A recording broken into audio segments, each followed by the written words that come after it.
daripada Al-Quran dan juga hadis sahih. Sahaja binatang ini disebutkan oleh Allah dalam Al-Quran. Apabila telah sampai masanya, kata Allah dalam Al-Quran, akhrajna, kami akan keluarkan, lahum, kepada manusia seluruhnya, dabbatan minal ard, seekor binatang berkaki empat daripada tanah. Tukallimuhum, antara sifat binatang itu ialah dia boleh berkata-kata dan dia akan bercakap dengan manusia kesemuanya. Dalam hadis lain Nabi sebut binatang ini akan keluar seiring dengan matahari terbit di sebelah barat. Sama ada sebelum matahari terbit ataupun sejurus matahari terbit, binatang itu pun keluar. Tukallimuhum, kata Allah, binatang ini akan berkata kepada manusia, hei manusia, al-ana tusalli, baru sekarang kamu nak solat, sedangkan selama ini sudah pun diceritakan kepada kamu. Itu antara ucapan binatang ini. Kalau orang yang baru nak menutup aurat, dia pergi, dia kata, hei manusia, al-ana tastatir, baru sekarang kamu menutup aurat, sudah terlambat. Apabila binatang ini, kata Rasulullah, binatang ini akan sampai, dia akan pergi. Kemudian dia akan mengeluarkan salah satu daripada dua alat yang dia bawa. Sama ada tongkat Nabi Musa alaihissalam ataupun cincin Nabi Sulaiman. Tuan-tuan,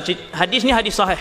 Apabila dia sampai kepada orang tu, dia pun tegur kesalahan orang tu, kamu sekian-sekian dan sebagainya, dia bercakap. Dia akan keluarkan salah satu daripada dua alat ini, kata Rasulullah. Seandainya yang dikeluarkan itu adalah cincin Nabi Sulaiman, apabila dia letakkan cincin itu pada badan kita, maka ketika itu muka kita akan menjadi kehitaman. Bermula daripada saat itu, kata Rasulullah, panggilan orang ramai kepada kita bukan lagi nama kita. Orang di taman kita, kawan-kawan kita di tempat kerja, jiran-jiran kita, saudara mara kita akan mula memanggil kita pada ketika itu, hei kafir. Itu nama baru kita. Dan seandainya yang dikeluarkan oleh binatang dabbah ini adalah tongkat Nabi Musa, lalu diletakkan pada badan kita, maka ketika itu orang ramai akan mula memanggil kita dengan panggilan, hai mukmin. Ada dua nama sahaja satu hari nanti.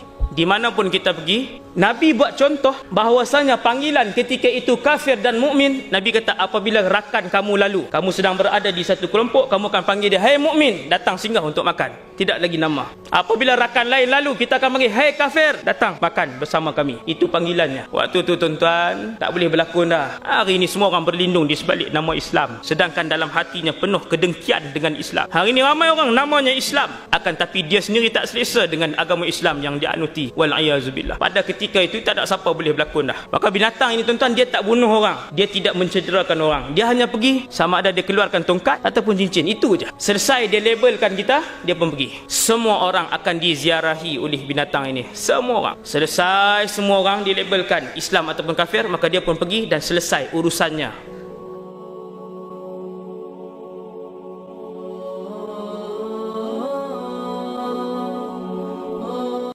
Kalau tuan-tuan tulis apa tujuan Dajjal, nombor 1 sampai nombor 1000, satu je. Apa dia? Memurtadkan umat Muhammad sallallahu alaihi wasallam. Hari ini manusia ada berapa bilion? 7. Yang sedia tak Islam apa? Yang ni Dajjal perlu murtadkan tak? Tak perlu. Hak ni memang ikut, already akan ikut. 2 bilion umat Islam. Saya nak tanya tuan-tuan, berapa yang tinggal solat? Semua orang yang tinggal solat adalah akan mengikut Dajjal bila dia keluar nanti. Tuan-tuan tahu berapa tinggal solat di Malaysia? 80%. Ada tak adik-adik kita? Ada. Tiap-tiap rumah ada. Setiap yang meninggalkan solat mesti ikut Dajjal. Habis iman. Dajjal ini tujuan 1 sampai tujuan 1000 dia memurtadkan umat Nabi Muhammad. Di mana pun dia sampai, dia akan sebut, alastu bi rabbikum, bukankah aku ni Tuhan? Semua akan mengaku ya. Itulah zaman yang paling gelap untuk umat Nabi Muhammad. Sesiapa yang beriman, dia boleh melepasi zaman itu. Hasbunallah wa ni'mal wakil.